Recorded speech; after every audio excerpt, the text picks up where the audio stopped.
આમાં તો કોઈ નહીં કમાના, મારા બાપલા નહીં ને.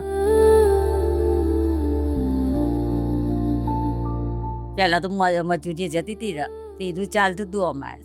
પહેલા બધું બરાબર હતું. બીમાર પડી પછી બચ્યા પગે માંથી ઊભું જ ના થયું. કેટલા વર્ષથી આ ઊભું નહીં થવાતું?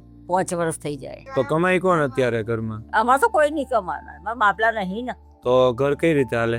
ખર્ચે તો કોઈ આજુબાજુ વાળા હોય એ લોકો હાલે એ રીતે. બરાબર, એમાં હાલે. તમારે અત્યારે શું જરૂર છે? શું તકલીફ પડે તમારે? ખાવા પીવાની સાહેબ જરૂર તકલીફ પડે ને.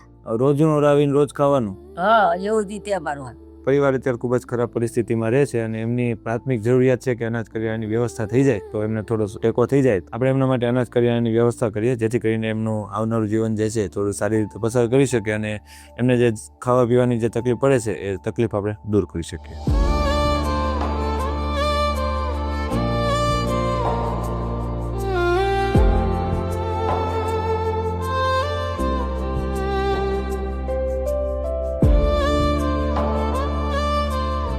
દાદીને એમના દીકરી બેડ રેસ્ટ છે. દાદીથી અત્યારે ચલાતું નથી અને એમના દીકરી જે છે એ માનસિક અસ્થિર છે અને સાથે લાંબા સમયથી બેડ રેસ્ટ છે.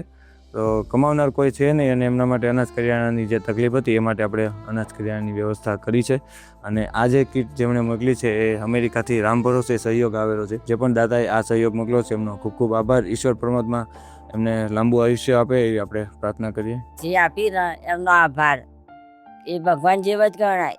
ભગવાન એમને ઘણું આપે.